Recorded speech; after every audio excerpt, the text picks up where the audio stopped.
Buenas noches, bienvenidos al programa. Como siempre, aquí estamos Germán Mendoza, Nacho López acompañándolos a esta hora. Don Germán, ¿cómo me le va? Muy bien, Nacho, muchas gracias. Gracias a nuestros invitados de esta noche y gracias, por supuesto, a nuestros televidentes por preferir siempre el primer programa de opinión de la televisión regional. Bueno, todo empieza, yo diría que el tema que vamos a tratar hoy es una cadena bastante complicada. Porque pensaría yo que muchos padres están cometiendo un error grandísimo y es pensar que la educación de sus hijos es responsabilidad del colegio. Y voy a hacer este abrebocas pensando en lo siguiente, es que la educación de nuestros hijos empieza casi que desde el pues algunos serían exagerados y dirían que desde el vientre, pero desde que nace nuestros hijos tienen que tener, digamos que toda esa educación, la educación en la familia, la manera de comportarse, el deber ser, la moral, la ética, etc. Ahí se los entregamos al colegio y en el colegio pues pensamos, no, el colegio que se responsabilice, no, hay que estar ahí, tanto en primaria como en bachillerato. Y ahí viene un gran problema. Por estos días se habla mucho que otra vez volvimos a quedar mal en las pruebas PISA, que volvimos a quedar mal en todos estos asuntos. En fin, y la cosa termina más grave cuando llegamos y les entregamos nuestros hijos a la universidad. Ahí sí el cambio es total. Ahí ya los papás ni se preocupan si ganó, no ganó. A uno no lo invita el profesor, pues allá, venga, vamos a ver cómo está portando su hijo, si va bien, si va mal. No, ya se los entregamos al mundo. Y por Dios, y aún así uno dice, uy, ¿qué es esta cosa tan preocupante? ¿Será que sí estudia, que no estudia? Tengo entendido que la deserción en Colombia es bastante alta en algunas universidades. Y ni siquiera es por falta de plata. Muchas veces la deserción es porque los pelados llegan tan mal preparados, como tan desubicados que no encuentran, digamos, como ese foco, ese método de vida. Todo este discurso lo digo porque Germán pone el título muy bien, ¿educación virtual en Colombia sirve o no sirve?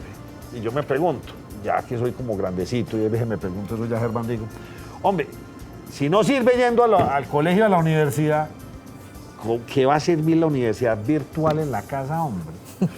Y lo digo yo como adulto y seguramente muchos papás están pensando en lo mismo. Pues, si yendo allá que les dan garrote y les ponen falta por no ir, ¿cómo era en el computador? No, mejor dicho. Dos invitados muy especiales en la noche de hoy.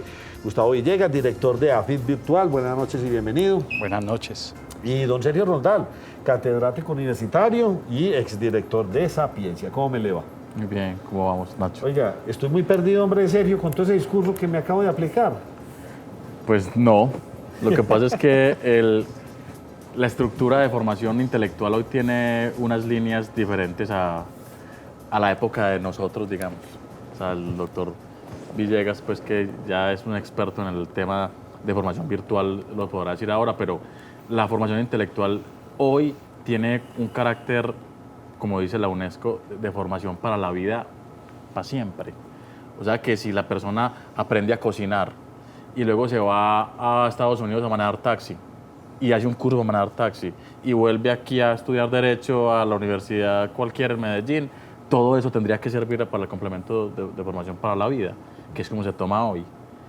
Y para aplicar a esa estructura de desarrollo intelectual, pues la formación con apoyo de la virtualidad es una herramienta que sirve de manera contundente. En Colombia todavía no se usa mucho, de manera muy frecuente, pues porque movilizarse en Colombia no es tan complejo, tener oportunidad de entrar a la universidad en Colombia, digamos que todavía con respecto a los estándares del mundo no es tan complejo, pero en México, en Ciudad de México, la formación con apoyo a la virtualidad es la número uno, por encima de la formación presencial. Y lo que hablaba ahora con el doctor Gustavo, y es que los programas de formación intelectual de largo alcance, hacer un pregrado con apoyo de la virtualidad, menos estudiar ingeniería con apoyo de la virtualidad, una ingeniería virtual, en Colombia todavía no va a ser eso posible. Aquí no nos podemos decir una mentira, y es que definitivamente el señor Google, lo que no sepa no lo sabe nadie. Pero porque usted le pone, ¿cómo se hace tal cosa? Eso lo hace, yo lo ¿Cómo se hace descubrí, una bomba? Lo que sea, lo que usted quiera. Y yo me volví muy autodidacta, yo llego y me siento y le pregunto, y estudio, y leo, y trato de sacar documentación, y uno sabe cuándo están diciendo mentiras y cuándo no. Digamos, para uno volverse autodidacta en algunos artes u oficios. A mí personalmente me gusta mucho la carpintería, entonces me siento y aprendo muchas cosas. Pero digamos ya esa educación virtual en nuestros jóvenes, ¿cómo la conciben ustedes? Bueno, ahí realmente es parto de lo que la reflexión que hiciste al comienzo. La educación virtual, pues cuando hablas de los hijos y de ese proceso de formación en donde todavía llegan a la universidad muy crudos en muchas cosas y que si en la universidad no rinden, ¿cómo será desde la casa pues, y en un computador y que está estudiando? Habría que mirar dos cosas. Primero, el estudiante virtual. El estudiante virtual, si miramos el perfil o la caracterización de un estudiante virtual, es una persona que no es un desocupado. Generalmente es una persona que trabaja o que tiene compromisos familiares o otro tipo de compromisos, o como decía Sergio, pues que dificultad de desplazamiento, etcétera, que le impide estudiar presencialmente. Entonces es llegar y decir, el estudiante virtual realmente en su perfil no es un desocupado, no es un vago, no es una persona que está buscando la ley del menor esfuerzo. A la educación virtual se llega es por necesidad, ¿cierto? Digamos que un porcentaje muy bajo de estudiantes, pero muy bajito, podríamos llegar y decir que llegan a la educación virtual porque son tecnófilos, porque les encanta la tecnología, porque viven en la tecnología, que porque quieren estudiar y aprender y que toda su vida debe girar en torno a pantallas. Pues seguramente viene toda esta generación Z y todos estos muchachos pues que nacieron con la tecnología y que a lo mejor sí disfrutarán más, ¿cierto?, de que el entorno de aprendizaje sea lo virtual. Pero en este momento podríamos llegar y decir, y más en Colombia, pues las personas que estudian virtualmente son adultos, son personas que trabajan, son personas que tienen compromisos u obligaciones o situaciones que no les permite comprometer una agenda o desplazarse a un lugar determinado para estudiar. Y también, como lo decía Sergio, generalmente son personas que están en posgrado o en programas de educación continua, ¿cierto? De educación a lo largo de la vida. De pronto han habido errores cuando pensamos que se hacen programas de pregrado virtuales. Creo que todavía, pues, para que un muchacho de 16, 17, 18 años vaya a hacer un pregrado de 5 años virtualmente, yo creo que también la universidad hace un proceso de formación que es muy importante y que va más allá del currículo y va más allá de las materias y del plan de estudios. ¿Se podría llegar a esta educación virtual no solo por obligación y necesidad, sino porque a la gente prefiera eso en vez de irse a meter a un aula de clase? Es decir, como que usted lo decía muy claro, solo los que no tienen tiempo, los que están trabajando, pero es muy descabellado pensar en que una persona así no se mantenga muy ocupada, decida estudiar desde su casa. Sí, también sucede, o sea, hay personas, por ejemplo, cuando yo he sido profesor virtual, he tenido personas que realmente les es más cómodo cuando están estudiando y están participando, por ejemplo, en un foro virtualmente, porque pueden meditar, pueden reflexionar, pueden preparar mejor el argumento que van a escribir, y que a lo mejor los tienes en un escenario de clase y son personas que no hablan, no participan, son completamente mudos y no le escuchas ni el tono de voz en todo el curso. Entonces puede que sí, también lo virtual pueda llegar y hacer de que sea una forma más cómoda o en la que la persona se siente más cómoda para aprender. También puede darse ese caso. Serio, tal vez aquí de pronto lo que más funciona es el querer aprender. O sea, a uno desde chiquito lo tienen que entrenar para uno ser responsable. Y yo digo que esa es una responsabilidad. Sea en clase o sea frente a una pantalla, es el querer aprender. Hay dos cosas, Nacho y Germán y doctor. Hay dos cosas muy complejas. La primera es la generación a la que usted pertenece. O sea, si su papá y su mamá fueron profesionales, sus abuelos fueron profesionales, si el entorno fue profesional, esa generación a la que usted hace parte, tiene un nivel distinto para apropiarse del conocimiento. Así es la primera persona que va a ser profesional en todas las generaciones de su casa. Pues ahí hay un tema muy, muy particular y es ese. Si usted es de primera generación, o sea, contra todo pronóstico se graduó, comiendo poquito, caminando mucho, casi no durmiendo, tomando tinto día y noche, se gradúa y es el primero que se gradúa, ese va a tener muchísima dificultad para apropiarse del conocimiento. porque cuando le pregunto al papá qué quiere decir, va a buscar el bus, entonces es un lector funcional, pone la mano y sabe que dice circular, pero no sabe definir el término. Y si pregunta cómo se define, en la casa le dice, no, vaya, defínelo usted, que usted es el que está estudiando. Es el que está Sí, estudiando. ya lo Ese explicamos por la es calle, uno. sí. El otro tema es que el mundo hoy está direccionando estructuras de formación basado en competencias. Antes era el título, luego fue una certificación, le certifico la competencia, se la certifico. Hoy el mundo está diciendo, haga 2 horas en Harvard, estudie a las 3 de la mañana en la Sorbona en París, estudie en Melbourne, en la Autónoma de México, haga un curso en Cuba, júnteme los 300 créditos del semestre y yo le certifico el conocimiento. O sea, ya la cosa es a otro nivel. Quiere decir que hoy la estructura de formación es global y definitivamente la virtualidad forma parte de esa estructura. Si no se hace de manera virtual, una persona podría estudiar en 4 países al mismo tiempo. Y lo que dice, que tiene toda la razón el doctor Gustavo, hombre, pero si la estructura hoy de formación me permite, como generación Z, que nace ya con una pantalla, que si alguien le dice, no coma, no le hace caso, porque si el computador se lo dice, le hace caso. A ver, espera un momentico que yo ahí sí, ya van 2 zetazos aquí en este programa. Y yo iba en millennials. Entonces los millennials son los que están en cierta edad y ahora usted me mete en la Z. Oiga, ¿cuáles serán los del año entrante? Porque ya acabó el abecedario. ¿Cuáles son los chino. Zetas? Usted dijo Zetas, usted también me acaba de inventar los Zetas. Aquí lo había anotado para preguntarles, ¿quiénes son los Zetas? Los Z son los muchachos que nacieron con el Internet. O sea, no solo, digamos... Esos no son los millennials.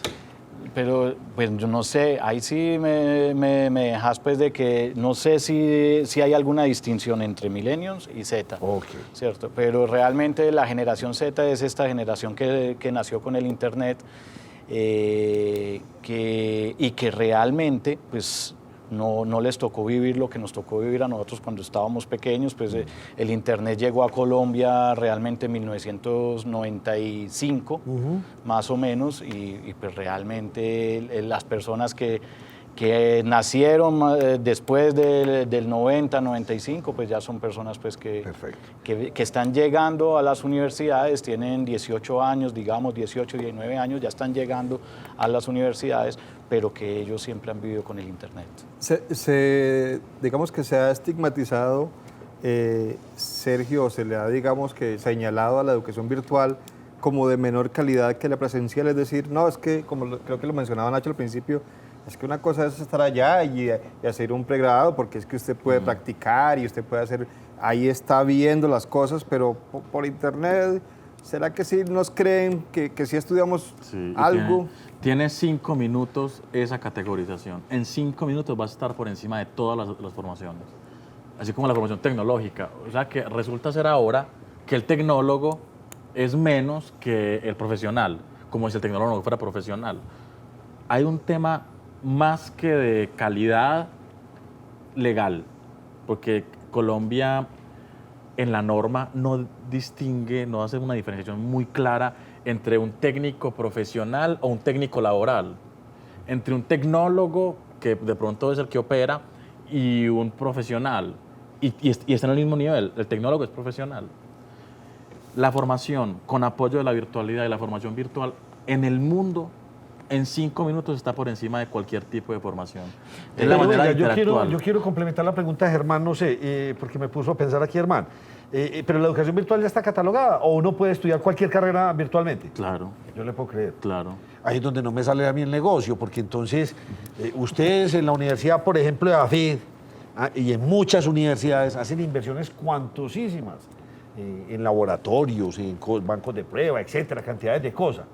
Y dígame, un ingeniero, pues en la casa va a haber una cosa de sismos, ustedes que tienen una cosa para mirar los sismos virtualmente, sí. Sí. Un médico. Pero bueno, exactamente. Un médico hay programas donde se usa la combinación que se llama formación con apoyo de la virtualidad y formación absolutamente virtual. En este momento en Colombia hay muchísimas. AFIT ahora acaba de empezar la primera cohorte en la maestría absolutamente virtual.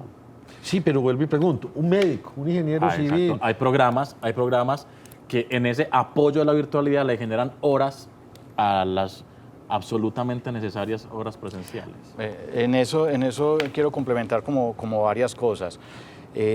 Una de ellas es precisamente, digamos, lo que se tenía asociado y que mencionaron, de la relación entre calidad, baja calidad, educación virtual y baja calidad. Y en México, precisamente, Sergio, que está en México, muy relacionado pues, con lo que sucede en México, digamos que antes los programas, cuando una persona estudiaba virtualmente, no quería que en el título apareciera que estudió virtualmente. Claro. Y entonces buscaba de que no apareciera. Y ahora, 5 minutos después, ya las personas solicitan que les aparezca claramente de que la formación que reciben fue virtualmente. ¿Por qué? Porque es que una persona que se forma virtualmente pues está muy orientado al autoaprendizaje, a la autonomía, a la administración del tiempo, Disciplina. automotivación, disciplina. Y esas competencias, esas características son muy valoradas en el medio laboral, en la empresa. No es más ¿cierto? fácil estudiar virtualmente. Entonces como la Es lo que la empresa, gente cree. la empresa inclusive ya hay empresas headhunters pues, de estas cazatalentos que cuando están buscando personas para ciertos perfiles altos, buscan dentro de esas características de ese perfil alto para una compañía que haya recibido formación virtual.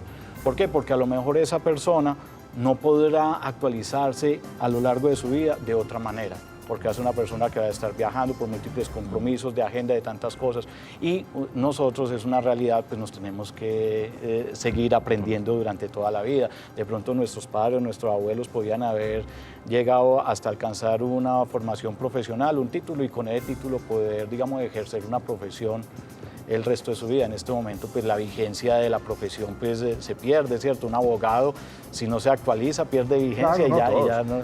Vamos a hacer una pausa. Yo ya sé ustedes qué se están preguntando y con eso voy a volver después de estos comerciales. Por si no lo sabías, mañana en Eurosupermercados tenemos un 25% de descuento en pollo campesino. ¿Y cómo? Pues pagando con tu tarjeta de crédito Euro. Ven y disfruta del ahorro efectivo.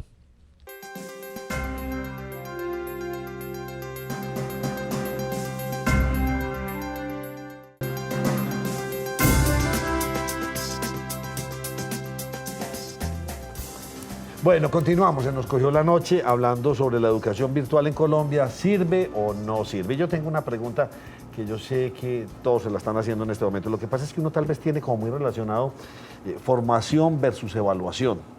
Y cuando uno va a pensar en la evaluación, digamos, virtual, uno dice, no, pues eso se lo paga por la galleta, como dicen las señoras, ¿sí o no? Eso aquí haciendo y con todas las respuestas aquí. Y hay veces pues la evaluación en mi concepto es importante, pues, saber hasta dónde ahondó usted en los conocimientos, si sabe manejar fórmulas matemáticas, si sabe hacer una cirugía, etcétera, etcétera, etcétera. ¿Qué tanta correlación tiene esto? Pues es que hay un asunto muy particular y que lo comentábamos ahora, y es que la gente está pensando que estudiar con apoyo de la virtualidad o de forma virtual es mucho más fácil. Y tanto para nosotros dar clase en una plataforma virtual, no sé si el doctor Gustavo no le parezca, para mí me parece que es absolutamente imposible tener una relación tan estrecha con un estudiante de manera presencial como se tiene con un estudiante de manera virtual. Y en las plataformas, en una plataforma donde uno tiene unos grupos de trabajo con ellos, hacen unas sesiones de estudio donde uno tiene toda la opción de interrelacionarse con ellos independientemente de cómo lo haga. La evaluación ahí me parece que es una real evaluación, tiene coevaluación, tiene autoevaluación, tiene un sistema donde yo puedo presentar o puedo corroborar que lo que está aprendiendo tiene sentido y puedo decirle, bueno, yo creo que estás por el lado que no es. Las plataformas... Pero eso es como a manera de consejo. No. En cambio, usted perdió el examen y lo perdió y mate para el próximo. No. Y recupérelo y no pasa. Es que la estructura de formación virtual lo que hace simplemente es generar la estrategia para que aprenda. Y en la plataforma se hace. De manera presencial, la evaluación está tendiendo a eso también.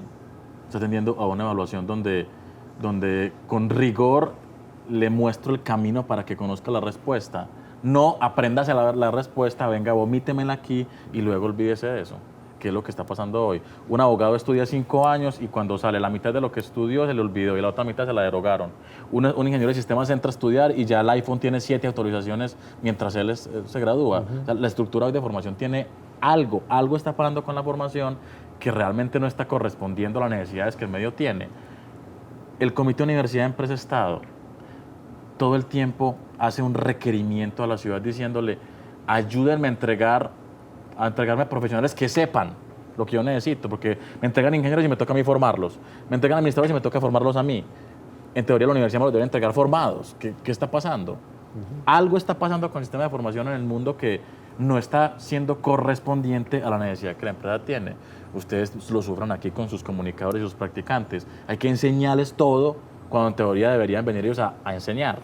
Algo está pasando. La formación con apoyo a la virtualidad y formación virtual tiene, digamos, la característica de que me puede integrar esa necesidad en tiempo real. Muy bien. Entonces, pues, teniendo en cuenta la pregunta que hacen Nacho de la evaluación distinta y también del aprendizaje distinto si se hace en la casa o no, entonces, ¿será que aquí en Colombia, salvo ese grupo que usted mencionaba, doctor, al principio, estamos acostumbrados a tener como el vigilante, el policía ahí encima para poder hacer las cosas, o si no, no? Eso también se puede aplicar al trabajo virtual. O sea, yo trabajo desde mi casa, pero me levanto a las 10, qué afán.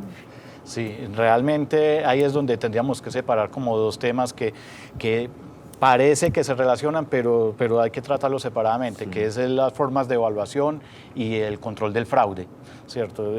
No necesariamente la evaluación es pensar en cómo garantizo yo que la persona que me está haciendo las cosas en el otro lado, si es la persona que es y que si... O sea, ese cuento es muy desde, digamos, un rezago desde lo presencial de que el profesor se paraba en una actividad evaluativa, en un examen, y él era vigilante, mirando pues que no vayan a mirar, que no se pasen respuestas, etcétera.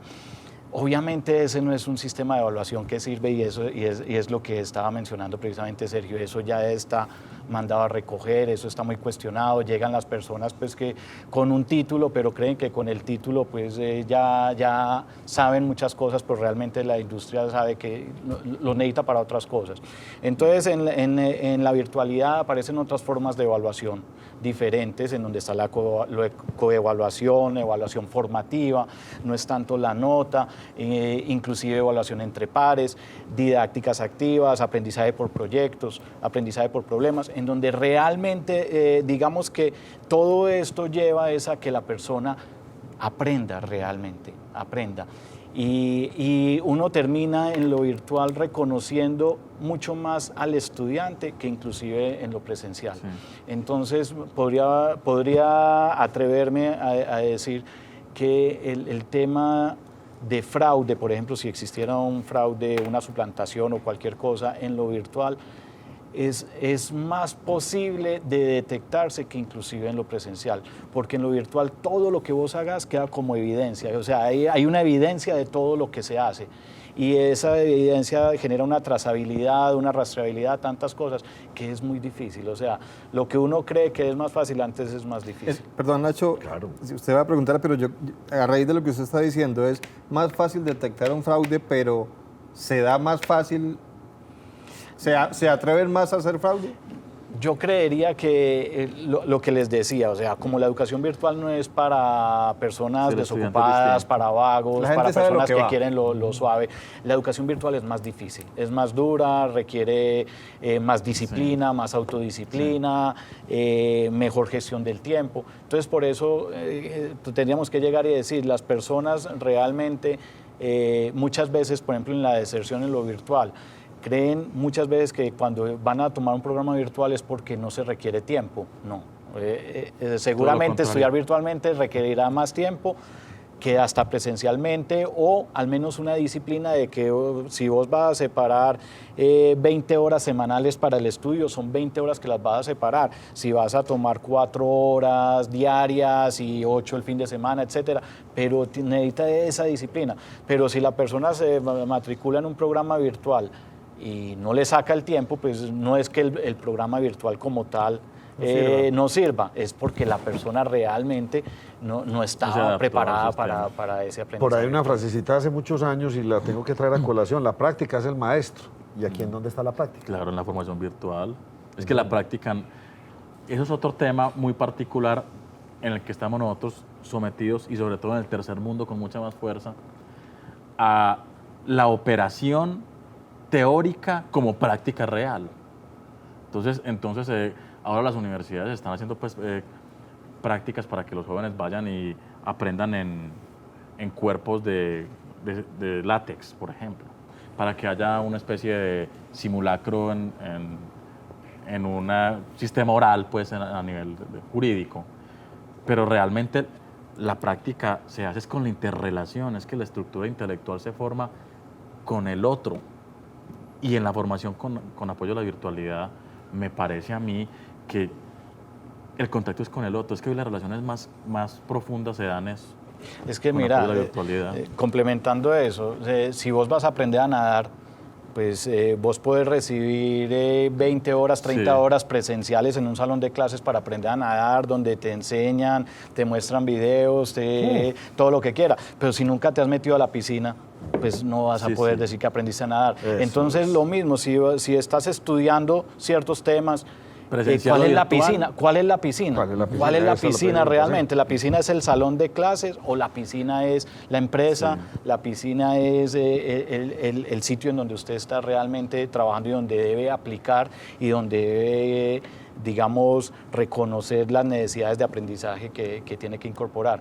Entonces, el escenario virtual no es que lo virtual sea como algo etéreo, algo como raro, sino que el escenario virtual muchas veces se convierte desde que lleva la formación al sitio, a la piscina donde realmente tiene que estar la persona. Por eso decía al principio, son personas que trabajan.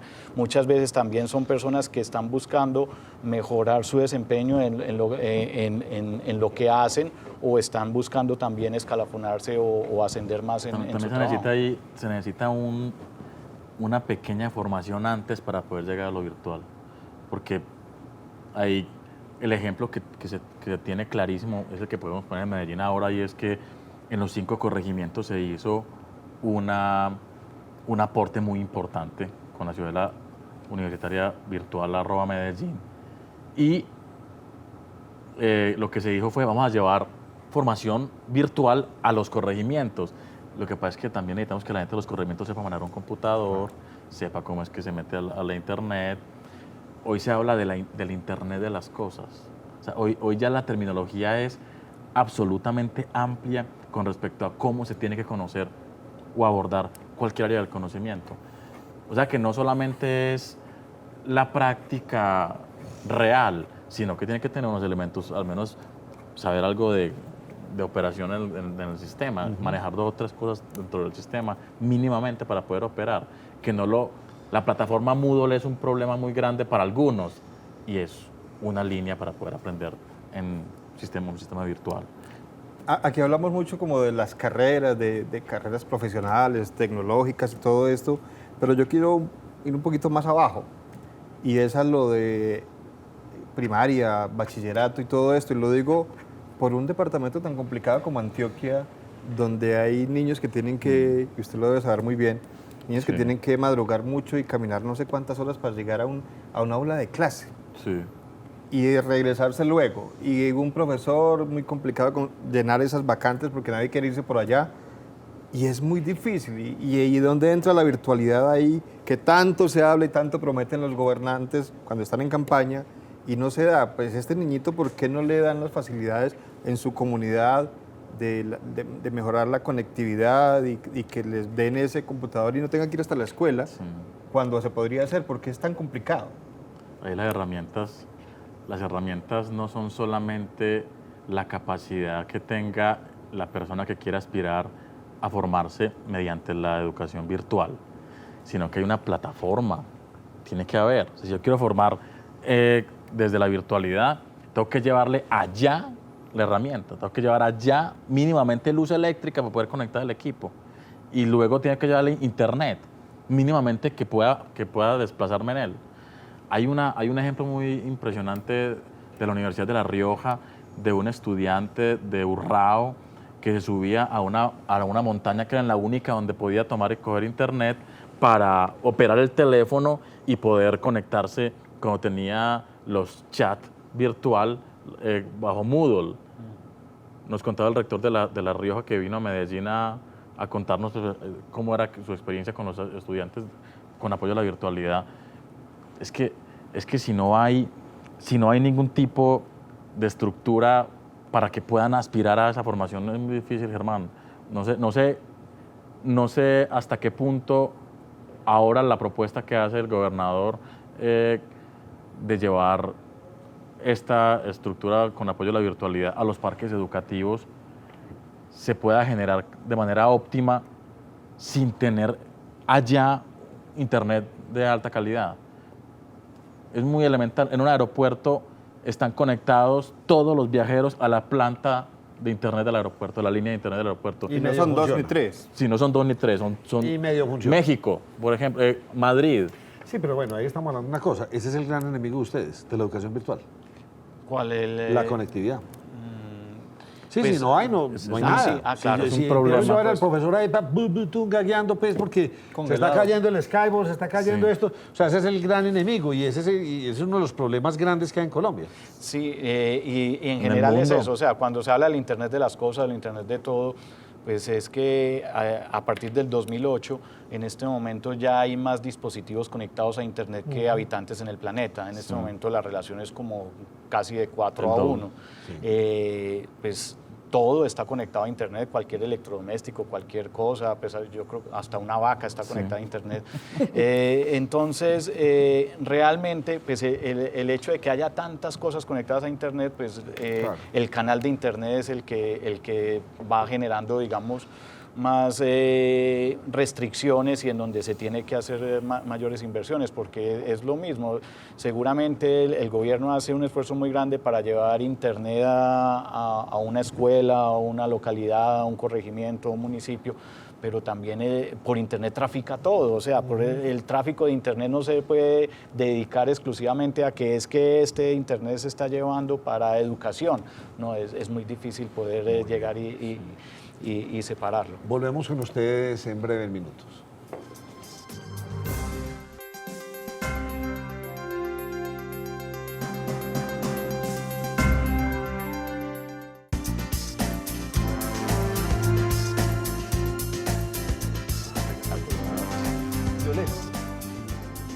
Bueno, continuamos. Se nos cogió la noche. ¿Educación virtual en Colombia sirve o no sirve?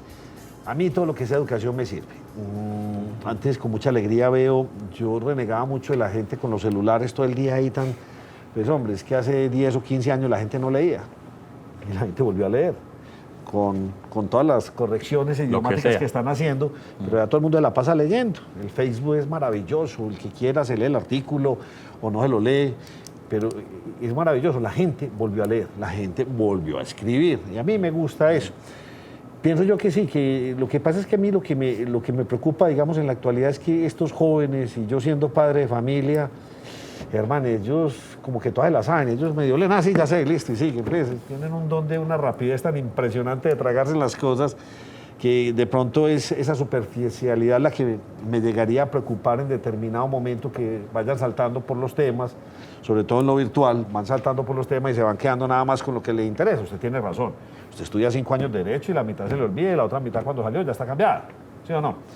Digamos que ese es el reto grande que tienen ustedes como en esas plataformas de la educación virtual.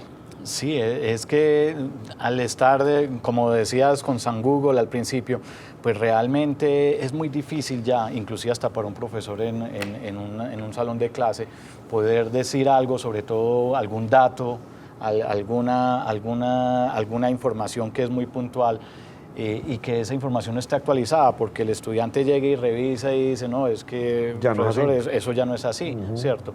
Entonces, el conocimiento realmente ahí es donde tendremos que llegar y mirar, bueno, ¿qué es lo que realmente nos va a servir para el futuro? Oiga, y ahí, perdóneme, lo tengo que interrumpir obligatoriamente.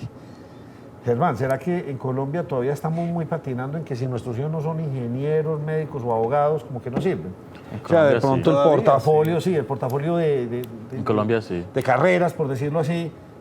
Sin embargo, estudian las cinco en Colombia son administración de empresas, Sí. derecho, contaduría pública, psicología, que son las que, No le puedo las creer, que sí. son las que más en Medellín psicología es la primera. Ah, no, porque ¿qué pasó con comunicación social? Que era la goma. Esa en es la- época esa es la mía, quinta. Eso era, pero romería. Sí, esa es la quinta. Ese es el sistema hoy. 7 abogados por ingeniero hoy en Colombia. 7 abogados por ingeniero. O sea, la estructura de formación hoy es esa. Tengo un título como sea, independientemente si le gusta, si sabe o si tiene vocación para eso. Pues ahí tiene toda la razón usted, Nacho. Y es que la estructura hoy de formación todavía está pegado en que tiene que ser Pero profesional a entonces, todo le precio. pregunto una otra cosa, pues tratando de enderezar la pregunta. Pero entonces las universidades o el mismo país sí sabe cuáles son las competencias, o sea, en qué tenemos que capacitar a nuestros muchachos o todavía no, porque yo le diría una cosa, por ejemplo, la capacitación en jóvenes para el agro, para la transformación de producto en Colombia, eso no existe, eso es mínimo, ¿sí o no? Ah, pues por depende poner un de ejemplo, muchas cosas. ¿será que todavía no hemos encontrado las competencias y el negocio, y se la tira usted que viene a hacer, el negocio es eso, hagamos ingenieros, hagamos abogados, y entonces la carrera de moda de la comunicación, entonces afirma un montón de derecho, montó comunicación. ¿Vamos a dar a lo que nos dé plata o será que dónde está esa responsabilidad? Lo que pasa es que realmente, por ejemplo, lo que se habla en el mundo es que no se sabe cuáles van a ser las necesidades profesionales en 10 años. En 10 años no se sabe realmente las personas ¿Qué se necesita? Profesionalmente. Y los ciclos, digamos, por ejemplo, universitarios, son muy largos. ¿Qué significa? Un programa de un pregrado dura, digamos, 5 años. Sí. Un registro calificado de un programa ante el Ministerio de Educación es para 7 años. Significa que a la hora de la verdad, por ejemplo, sale un programa de pregrado nuevo, empiezan los estudiantes, mientras se construye, se diseña, que también toma otros años, mientras sale el registro, mientras se abre ese programa, y esos estudiantes mientras estudian la primera promoción cuando sale son 5 años más tarde, o sea que estamos hablando de que tenemos que pensar en construir un programa nuevo para un estudiante que va a egresar, digamos, en unos 7 años, pero que todavía ni siquiera se sabe qué es lo que se va a necesitar profesionalmente en el mundo en 7, 10 años. Ese proceso es en Colombia. Ese proceso del registro calificado, claro, hay más de 280 universidades en Colombia, hay más de 80 universidades públicas, instituciones de educación superior, porque técnicamente hay una división ahí muy extraña. Y de todo ese montón, ¿yo cómo le voy a restringir? En Medellín hay casi 20 facultades de Derecho. ¿Yo cómo le voy a restringir a Medellín que el Ministerio de Educación, si cumple con 4 o 5 requisitos que tiene, a plena cabalidad, el Ministerio le registro, independientemente de que sea pertinente o no, aunque hay un estudio de pertinencia para hacerlo? Pero el tema hoy, como lo dice el doctor Gustavo, es que el mundo todavía no ha definido qué va a pasar en 10 años. Se ha reinventado en 2 meses el mundo 1000 veces, cuando antes se demoraba 50 años para doblarse.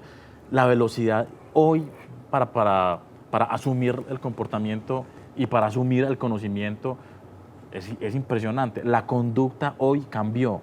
La conducta cambió por una razón muy elemental. Lo que yo hago a través del dispositivo virtual es exactamente igual que lo que hago de manera presencial. Yo puedo hoy estar con ustedes aquí y también con otros 10 acá. Y lo hago. La conducta cambió. O sea que, digamos que esa arrogancia de la que se le acusa a los jóvenes hoy, de esa petulancia, claro, tiene todo el sentido del mundo, porque es que tienen hoy un nivel de relacionamiento múltiple que no se tenía. Antes nosotros, no sé a ustedes, pero a mí me pasaba que yo me sentaba a estudiar y punto. Hoy es hablando por teléfono, viendo televisión, oyendo música, escribiendo en el computador y todo junto, con muchísimas actividades y en todas con un rendimiento aceptable. La conducta cambió. Y si la conducta cambió, cambia el sistema de formación, cambió. Hoy el mundo está diciendo, Finlandia está diciendo, no metan a los niños a estudiar sino hasta los 9, 10 años. explótenle sus potencialidades. Una bailarina a los 6 años ya es anciana. Tiene que haber tenido una estructura intelectual y técnica aportándole todos los días desde que tiene 3, 4 años. Y Un Colombia en ese músico. sentido sí está muy rezagado, porque Colombia en ese sentido, es que leí el caso de Finlandia que me impresionó mucho y me pareció maravilloso. Y en Colombia estamos viendo es cómo metemos a los muchachitos desde el primer año al colegio. Y resulta Sí. que eso como que no es tan... Así no funciona. bueno, Pues, o sea, donde... Germán, ahí le puse otro temite como raro. No, a mí me preocupa o me llama la atención cuando usted hablaba hace un rato de deserción también en lo virtual, porque debe haber, por supuesto, Sí, y claro. había como una explicación para esto, pero tanto en lo virtual como en lo presencial yo pregunto dónde queda esto de la orientación vocacional. Hablar de estudiar lo que a uno realmente le gusta y no lo que le exigen en la casa o lo que da más plata si yo no sea muy buen profesional en esto. Falta como que a los muchachos los orienten para que estudien lo que realmente les gusta primero y segundo, mirando también el mercado. Es que yo creo que ahí, nuevamente, con esos ciclos tan largos y con esos programas tan tradicionales, las carreras, realmente los pregrados, en este momento un muchacho termina un pregrado y lo primero que piensa es en continuar con un posgrado, porque ya el pregrado se queda corto. En el posgrado ya se abre un abanico muy grande, realmente ahí los ciclos son más cortos y realmente ahí sí uno puede encontrar una gran cantidad de opciones de posgrado. Yo creería que La parodia en estos días quejó de eso, Sí. que nos hacían falta mucho más gente en posgrado aquí en este país, que estábamos muy mal en ese sentido. Yo creo que tiene que fijar más en la gente que tiene que estar en educación básica por ahora. Exacto. Entonces, ¿qué es lo que va a suceder? Es que a la hora de la verdad, digamos que ese perfilamiento profesional, seguramente el estudiante cuando está en bachillerato, cuando está en 11, cuando va a elegir una carrera, todavía no tiene como muchos elementos como para saber, bueno, yo voy a estudiar esto porque profesionalmente yo me perfilo para esto, para aquello. Yo creo que los colegios sí han hecho un esfuerzo pues en ese tema pues de orientación, a lo mejor a nosotros sí no nos tocó nada de eso. Los colegios ahora ya sí están haciendo algún Pero esfuerzo. tampoco muy de fondo, pues. Pero No, porque es que yo que tengo un hijo, pues en bachillerato, yo digo bachillerato, eso ya le dicen de otra forma. bachillerato. Está en sí, quinto, sí. ¿no? Eso le dicen, ¿cómo es? Sí, es educación secundaria. Eso, y están en middle, en Media high, vocacional. en middle school, en high school, en yo no sé qué, bueno, en fin, todos los cambios, yo ya me quedé. Y no, lo hacen es al final, o sea, faltando Por casi eso. que 6 meses o faltando, No, pero es que ni el año. No hay, Nacho, no hay nada. Hay un tema muy, muy impresionante. Cada vez hoy vemos más personas en el mundo que van y se gradúan, entregan el título y se van a bailar. O que van y entregan 3 tatuajes, una mochila, le dan la vuelta al mundo, vienen a Medellín y montan un restaurante. O sea, tiene una maestría, no sé en qué, y montó un restaurante. La estructura vocacional hoy se empezó a dar al revés en Latinoamérica. Al revés, porque, claro, descubren su vocación a los 30. Sí, señor. Porque Estudie primero y después... no, averigüe. porque es que usted, ¿quiero jugar fútbol? No. Hasta que no termine. Hasta que no sea abogado, cuando cura, realmente doctor, no me sirve. su poder está es ahí. Quiero bailar, la musiquita no la toque. Y necesitamos hoy actores, músicos, necesitamos escultores, pintores, gente que tenga sensibilidad absoluta por la ciudad, por el contexto, que eso no lo tiene el profesional normal porque le tocó estudiar lo que había. Y, o sea, padece la universidad. Y luego cuando sale le toca trabajar en lo que no quería estudiar. O sea que son malos profesionales. Señores, una pausa, volvemos con ustedes. Compra las camisetas originales de Atlético Nacional en nuestra tienda virtual o pregunta por ellas en el WhatsApp 311-349-8253. Ponte la camiseta del verde y apóyalo en su camino por la Copa Libertadores 2016, el sueño continental.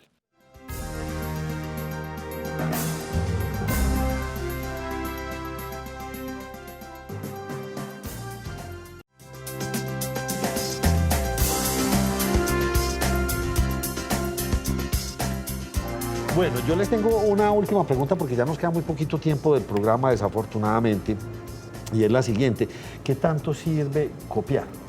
Y digo copiar es, por ejemplo, el formato que utilizaban en Corea dio resultado, ese país se transformó, ese país, el cambio que tuvo en 20 años, impresionante, y lo hizo basado en la educación, ¿sí o no?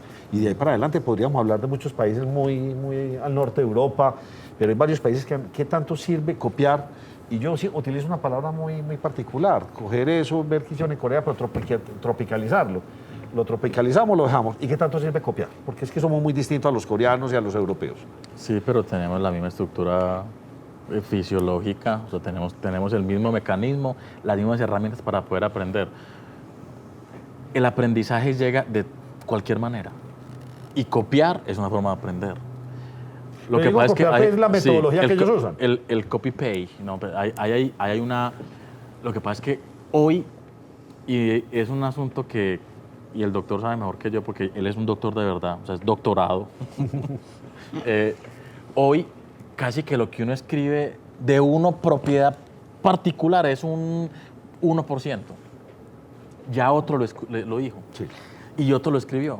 Hay que citarlo, ¿no? Hay Sí, que pero yo vuelvo a referirlo. insistir. Claro que Nacho, lo que, o sea, lo que yo pregunto entendí. es copiar Sí. la metodología. El modelo, sí. O Sí. traigamos el modelo de universidades de Corea para que funcione aquí en Colombia. Sí, sí. O de Finlandia. Adaptar, o de Finlandia. O el ¿Eso sistema funciona dual o no alemán. funciona? No, yo creo que ahí pues, sería como mi percepción, es separar como el qué y el cómo.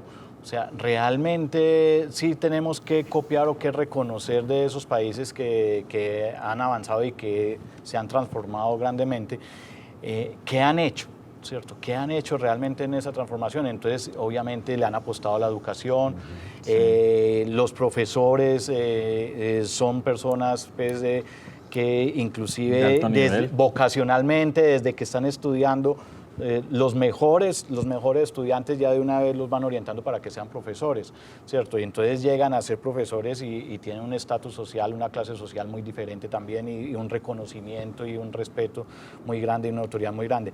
O sea, el qué en esa apuesta hacia la educación es muy importante. El cómo yo creo que sí habría que tropicalizarlo y yo estoy de ¿Sabe que a mí acuerdo. me pasaba una cosa muy particular? Pues tuve la oportunidad de ir y estudiar por fuera del país y a mí me impresionaba eso. O sea, era tan buen ciudadano, un carpintero, Claro. un policía, un conductor de taxi, como un doctor. Sí. Sí. Y aquí en Colombia como que no, como que son ciudadanos de tercera y a mí me impresiona No, ese cambio. O sea, entonces uno dice los artes y los oficios, no, por Dios, un El buen tema de la carpintero, un buen formación. carpintero, un buen pintor, un buen pintor. Pero aquí son como de tercera y uno se queda un policía. Un policía en Estados Unidos vive en un barrio bueno. Sí. Y va al teatro. Y va al teatro. Le gusta la ópera. Pero aquí como que nos quedamos en esas, ¿sí o no? Abogado, cura o Pero doctor. bueno, ese tema, Nacho, se demora 40 años. No nos tocó. No a mí nos no me tocó bueno. Y estamos en eso. Medellín ha hecho una apuesta muy interesante. Muchos gobiernos muy distintos, de diferentes estructuras, todos aportando por la misma línea. Eso sí hace un aporte importante, independientemente pues, de lo que se diga, ¿no? Y hoy estamos en eso. En Medellín llevamos en ese proceso 19 años.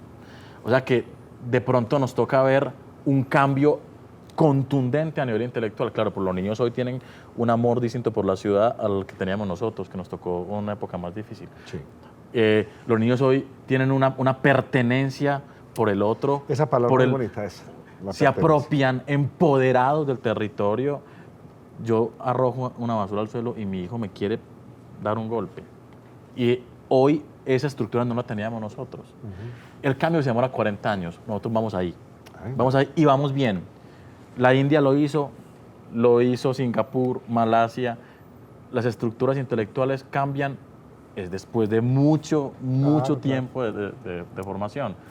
Independientemente de la línea, sea virtual, sea presencial, Ok. sea por un amigo, porque lo vio en un programa de caricaturas, independientemente de la línea, la estructura forma a lo largo. Entonces, ¿nos toca esperar todo ese tiempo? Pues yo creo que ahí vamos. Que dicen que el sistema, que es que Medellín responde mal a las pruebas tal, es que estamos empezando. Muy bien. Sí, eso no era un cambio. Pero eso fue más un castigo político que hicieron ahí. Sí, estamos pero no, hay empezando. que sembrar y construir. Estamos empezando. ¿Cómo se están preparando las universidades para esta virtualidad? Y también, ¿sería un proceso de muy largo plazo? No, pues el problema es que, como dice este programa, nos cogió la noche.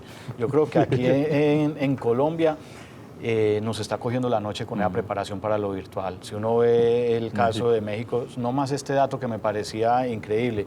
En Colombia, maestrías virtuales registradas en el Sistema Nacional de Información de Educación Superior, hay 65 maestrías virtuales registradas por todas las universidades en Colombia. EAFIT tiene una de esas 64.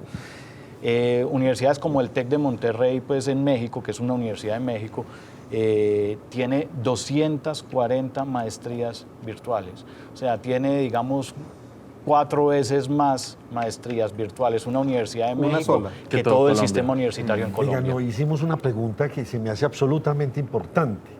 ¿Es más asequible? ¿Es más económica la educación costos. virtual?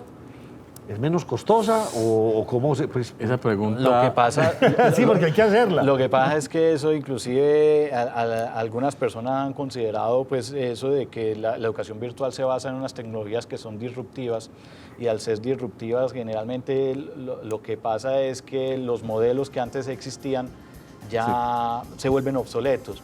Y dentro de eso, pues digamos, lo que siempre se consideraba de calidad-costo, de que la calidad estaba asociada al costo y que entre mayor calidad, mayor costo, pues de pronto con la virtualidad y con estas tecnologías ese modelo también cambia.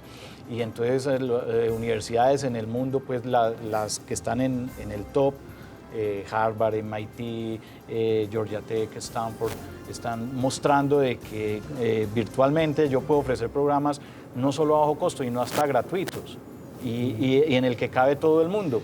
Entonces, lo que vienen son, sí, cambios drásticos. como dicen, porque avalanchas. Yo le voy a poner un en ejemplo todos los aquí ya cambios. para terminar. Es que es el caso, por ejemplo, de Uber o de Netflix. Funcionan en Colombia perfecto, pero no hay ni una sola oficina. pero en el mundo, es No, que en el mundo, la pero vuelvo, en el otro virtualidad... caso es, hable de este muchacho, el venezolano que montó Open English, pues, Sí. tendrá su oficina en Los Ángeles, pero esto no tiene oficina en ninguna parte. Todo el mundo está Todo lo trabajando remoto. operado con apoyo de la virtualidad. Sí, Mire, claro, los sí. hoteles están en jaque porque la gente llega y dice, pone en el sistema, hay una habitación vacía en mi casa en Santa Fe de Antioquia y se van por allá directamente. Los taxis, pues claro, Uber los está desplazando a las universidades. La operación vía internet. Está cambiando. Hoy nadie ha podido definir cómo se puede contrarrestar y por eso el sistema hoy de desarrollo comercial ha generado informalidad en Internet mucho más rentable que la formalidad. Señores, muchas gracias. Estuvo bien productiva esta charla, muy interesante. Y definitivamente yo pienso que ese es como el resumen, Germán. Hay que apuntarle a la educación, pero hay que apuntarle no a tanto doctor, sino yo diría que tenemos que abrir el portafolio. Pienso que, yo diría, lo digo y lo he dicho aquí varias veces, qué tristeza que en Medellín, yo no sé, cada vez vemos más turistas, más gringuitos, más monos por ahí. No estamos preparando para el turismo que podríamos recibir cuando este país logre la paz. No, pensaría uno que no. Y hay tantas cosas por hacer y por estudiar que los médicos en el fondo pensaría yo que sí lograron hacer un gran avance. Ya aquí está el especialista del oído izquierdo y el oído derecho, del ojo tal, sí o no, ya los médicos lograron ir a esa depuración. Pensaría uno que muchas profesiones también. Muchas gracias a ambos por habernos acompañado. Muchas gracias por invitarnos. Germán, nos veremos mañana otra vez. Nos a la vemos misma mañana, hora. Nacho. Muy bien, y recuerden, y todas las noches, devuélvele a mamá el amor que te ha dado siempre. Llena de felicidad sus sueños y regálale un colchón comodísimos. ¿Y usted cómo durmió anoche? Comodísimo. Colchones comodísimos para dormir profundamente.